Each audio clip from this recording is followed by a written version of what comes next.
Fala oi pra todo mundo. Oi pra todo mundo. Lana, fala oi pra todo mundo. Oi. Ainda não sei falar, claro. Sabe, você acha que um discurso ele pode ser completamente entendido de uma forma completamente diferente por pessoas diferentes? Eu acho que. Sim. O que você estava falando hoje de manhã a respeito da fala do Bolsonaro? É que o Bolsonaro falou que só não vai mandar o Mandetta embora porque tá complicado, mas tipo, a intenção dele deu a entender que foi Ele deu a entender a intenção de mandar isso. De ele mandar o embora. Mandetta embora. Então vamos lá. Quando você pega a íntegra do texto da entrevista, você percebe que esse discurso ele pode ter sido, não estou falando que foi, né? Porque às vezes a gente quer enxergar sabedoria atrás da burrice quando essa sabedoria não existe. Mas quando você olha as linhas e analisa o texto na íntegra daquilo que foi dito, ele pode servir a dois públicos completamente diferentes. Qual é o primeiro público? Agentes de saúde, eh, os governos dos estados, e as pessoas que estão realmente engajadas Na nesse luta. trabalho, na luta. E o que ele falou para eles? Eu não vou demitir o ministro agora no meio da guerra. E num segundo momento ele disse, ele não extrapolou no trabalho dele. Então, essas duas frases, elas são as chaves que essas pessoas que realmente dependem dessa estabilidade emocional e do trabalho do ministro e a continuidade do trabalho do ministro, isso é o que eles mais precisavam escutar. Só que aí tem uma outra ala e tem uma outra parte da população que é a que está naquele conforto da negação. E ontem, quando eu estava tendo aquele mini ataque de ansiedade do qual você me salvou, o que você me disse? As pessoas elas lidam com a dor e com o medo de formas diferentes. E algumas tratam isso com negação, sim. É, então, às vezes você tem um problema e você prefere fingir que ele não existe do que ter que lidar com ele quando você não tem condições de lidar com ele. Então, para muita gente, segura que está desesperado, para muita gente que está desesperado agora e que tem como única fonte de conforto e consolo para não surtar, para não ficar louco, o negacionismo, a negação da coisa, o Bolsonaro, para essa pessoa, ele pode trazer paz. Lembra quando eu disse pra você que aquele discurso que ele fez meio que me acalmou? Porque você lembra o nível no qual eu estava surtada dentro de casa com medo? Sim. Eu sou uma dessas pessoas que teve que, em Gostou determinado daqui. momento, negar, mas não que eu ignorei tudo o que estava acontecendo, mas eu precisava de alguém me dizendo naquele momento em que eu estava no ápice do meu surto que não é tão ruim assim Precisava pra ser aquele passar. prefeito daquela cidadezinha lá. Tipo isso, tipo, Todo mundo vai pegar, vai ser mais tarde, vocês vão você que morrer. tá com medo, você que tá no Tenha certeza que você vai você vai ser pegar. o ponto é que quando ele diz que falta um pouco de humildade e que ninguém é indemissível, ele reafirma essa posição que muitas pessoas precisam enxergar nele. Que De, Deus tá lá na frente. de que ele defende o bem, que ele é forte o suficiente para lutar contra tudo e contra todos, e que ele tem a situação sob controle. Então, se eu tenho alguém dizendo que é uma gripezinha e que vai estar tudo certo, eu consigo me manter na negação, mesmo vendo o hospital lotado, mesmo vendo tudo feio. O que seria catastrófico para a sociedade? Seria a gente ter um cara desse negando todo o problema, e já que ele nega, já que ele não acredita, ele não toma medida nenhuma contra isso. Só que ainda bem, não é o que a gente está vendo. A gente está vendo muito investimento sendo feito em consultorias, em construções, em compras. Essas coisas elas estão chegando e as pessoas elas a gente nunca passou por uma pandemia tão grande assim.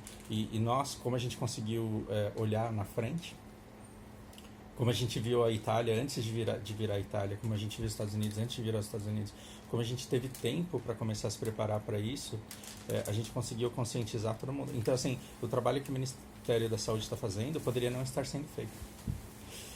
E nessa hora, como tá todo mundo quando está todo mundo morrendo de medo, as pessoas precisam ver o seu medo ecoado por aqueles que eles sentem que representam eles. Por exemplo, a Damares. Tem mulher meu, eu vou me socar depois porque parece aqui que eu estou defendendo a Damares e talvez eu esteja. A Damaris, ela fez um discurso ontem em que ela focou completamente na violência doméstica. Por quê? Porque muitas mulheres elas estão em isolamento social, com os maridos dentro de casa, e elas estão sofrendo muito. Deveria ser a maior preocupação nossa no momento? Não. Mas é uma preocupação desprezível? Também não. Então, encontrar uma ministra que deixa à disposição canais onde você consegue fazer denúncias por aplicativos e conseguir um socorro social nesse momento, ecoou o maior medo de muitas mulheres que agora estão tendo que lidar com isso. Porque tem muitas famílias em que o cara sai para trabalhar e a mulher vive. Que ela tem, né? E quando ele volta, ela começa a se dedicar a algumas atividades para que eles não se encontrem, para que eles não convivam. O mundo não é do jeito que a gente gostaria que ele fosse, o mundo é do jeito que ele é mesmo. Então, quando a gente vê que cada pessoa está encontrando ali um representante da sua dor para conseguir lidar com aquilo que é mais importante para si naquele momento, então a gente não pode nem impedir que gritem aquelas pessoas que falam eu quero trabalhar. Então talvez aquela atriz que ele contratou para aquele palquinho que sempre foi um palco de teatro, porque todo dia ele para o carro e todo dia tem imprensa reunida e os apoiadores sempre estão lá. Eu não posso fazer aqui acusações, mas te surpreende que entre esses apoiadores que sempre estão lá e não são os mesmos, existam pessoas que foram contratadas para estar ali? Não duvido. Não. E que eles são formadores de opinião, é uma coisa que surpreenda? Não, é tanto quanto os bots. Os bots, eles estão aí, a gente encontra. É fácil pescar um bot. Quando você vai num comentário de alguma notícia política e você coloca determinadas palavras, ele cola ali aquilo que foi escrito. E você não se surpreende que tenha uma formadora de opinião ali querendo dar apoio para as pessoas, mas talvez aquele trabalhador informal que precisa sair para ganhar o pão do dia, talvez na voz daquela mulher ele encontre ecoado a sua dor e a sua frustração e a sua dificuldade. Então até essa pessoa eu preciso entender que eu não posso ter raiva dela estar querendo sair para trabalhar, mas que bom que acima da necessidade e do desespero dela, o trabalho esteja sendo feito e que as pessoas elas estejam conscientizadas. E que a grande maioria fique em casa, porque aí quando esse trabalhador ele sai de casa para trabalhar, ele encontra menos gente na rua e ele tem menor probabilidade de pegar a doença. E se ele pegar a doença, ele tem a maior probabilidade de encontrar um hospital mais vazio. Eu gostaria de poder compartilhar informações que eu não posso, porque eu tenho tido o privilégio de participar em algumas, trabalhando de intérprete, em algumas consultorias que têm sido feitas para prestar saúde à população no futuro, projetos que estão sendo desenvolvidos para atender a demanda do governo. E trabalho está sendo feito, e dinheiro está sendo bem investido. E no futuro não muito distante a gente vai ter boas notícias. Não estou dizendo que a gente não passará por grandes dificuldades, mas que poderiam ser muito piores se essas medidas não estivessem sendo tomadas. E essas medidas estão sendo tomadas. Então, qual que é a pior coisa que a gente pode fazer nesse momento?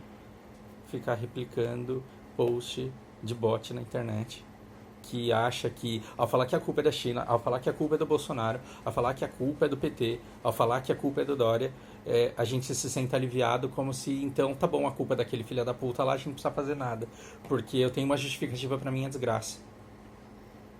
Não, agora tá na hora de conhecer o seu vizinho, de conhecer os servidores públicos locais. Hoje a gente vai procurar os centros de acolhimento. Na live de ontem, o Mandetta ele falou: busque os centros de acolhimento da sua cidade.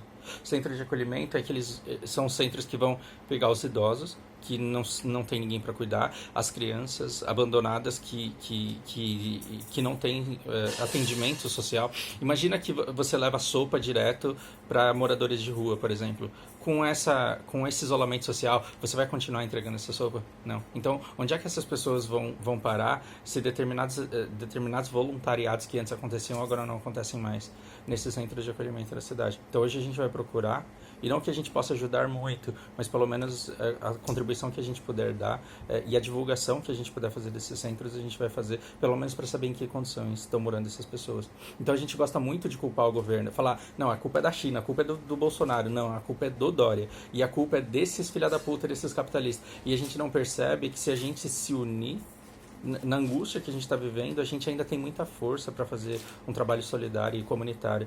E nesse momento, plantar coisas que a gente vai colher lá na frente. A gente ficar procurando culpados, a gente tem que fazer a diferença e ajudar o próximo. A gente tem que fazer a nossa parte ficando dentro de casa. Comprando.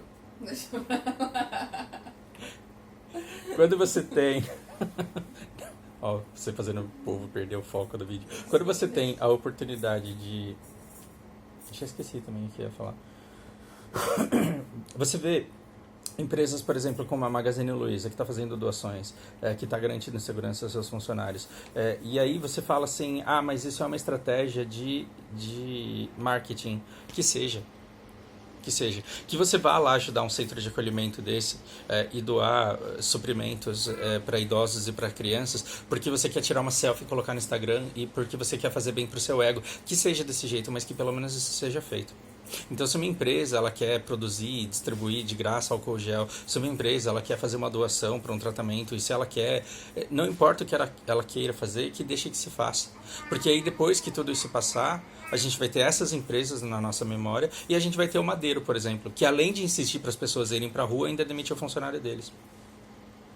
Então, onde é que você vai querer comer hambúrguer depois que tudo isso passar? Porque uma crise dessa, ela vem para mostrar como nós somos completamente interligados e interdependentes, que a gente precisa muito um do outro. Então, quem é que ganha mais pontos de bom cidadão e de cidadão consciente no momento em que a gente enfrenta uma crise como essa? São essas pessoas que depois que passa esse período, têm que ser lembradas. Eu queria muito, muito mesmo poder falar o nome de uma empresa que a gente vai na farmácia e compra produtos dela. Eu não posso falar aqui porque eu estava escutando coisas que não era para eu ter escutado no momento em que eu estava fazendo traduções. Mas assim, tem empresa que vem de uma dívida enorme ao longo dos 5 anos, ao longo dos últimos 10 anos. É uma empresa que tem uma dívida bilionária no mercado no mundo inteiro. Mas nos últimos 4 anos, essa empresa ela implementou várias mudanças, ela mudou a estratégia global dela. Com austeridade, com boa administração, ela começou a lucrar muito. E nos últimos 4 anos, eles pagaram... Eu não posso falar a quantidade exata, para não dar bandeira. A Lana tá comendo toalhinha umedecida, cara. Ela gosta do gosto desse negócio. Então, essa empresa, ela pagou X bilhões de dívida. Vamos colocar aqui 10 bilhões. Eles pagaram nos últimos 4 anos 10 bilhões de dívidas. O que isso significa? Que essa empresa, além de fazer as atividades, além de pagar os funcionários, além de pagar os fornecedores, além de girar a economia, ela ainda teve um lucro de 10 bilhões, no mínimo, porque senão não conseguiria ter pagado 10 bilhões de dívida. Esse valor não é exato para não dar bandeira. O que isso significa para os credores? Para os caras, para os acionistas, para as pessoas que emprestaram dinheiro para essa empresa, que ela é uma galinha de ovos de ouro que tem o potencial de gerar 2 bilhões por ano. E eu não quero que essa empresa deixe de existir, porque ela já me provou que ela está gerando isso. Só que agora a gente está numa crise em que as fábricas estão paradas. Eu não consegui importar material da Índia para fazer a máquina da fábrica funcionar. Então o que eu vou fazer? A empresa vai parar de pagar as dívidas, não vai honrar com os acordos de pagamento de dívidas. Para continuar funcionando. Pra continuar. E aí ela alega publicamente que a nossa prioridade número 1 são os funcionários. A segunda, e aí agora eu já esqueci, mas e precisa ver que bonito, a primeira são os funcionários, depois é manter a cadeia de suprimentos deles, e a terceira é ajudar os distribuidores. Porque eles precisam de distribuidores. A farmácia aqui do lado é um distribuidor deles e recebe de um distribuidor um pouco maior que atende todas essas drogarias aqui da região. Esse cara não pode falir, porque se ele falir, depois essa empresa grande não tem mais uma logística funcional para entregar esses produtos aqui do lado. Sabe o que essa empresa falou? Ao invés de pagar dívida, ela vai dar produtos para esses distribuidores não quebrarem. Assim, eles vão continuar vendendo para as farmácias e com esse dinheiro eles vão continuar sobrevivendo, alimentando os seus funcionários, alimentando a sua rede de distribuição para que isso não se desmantele. Para quê? Para que lá na frente a sociedade olhe para ela e veja que ela não demitiu funcionários, que ela ajudou os distribuidores. Aí você acha que vem um concorrente de um distribuidor desse e fala, você não quer um produto aqui que é mais barato, ó, e você vai ter um lucro maior? Você acha que esse cara vai falar sim para essa nova empresa? Não, ela está comprando a fidelização. E se a sociedade inteira descobrir que isso é verdade, qual o problema? Porque aí você pode olhar para tudo que essa empresa está fazendo e falar assim, mas é uma estratégia de marketing isso. Que seja. Que a pessoa faça isso querendo colher lá na frente. É justo que ela colha. Emocionei. Chega, tá, tchau pra todo mundo. Tchau, todo mundo.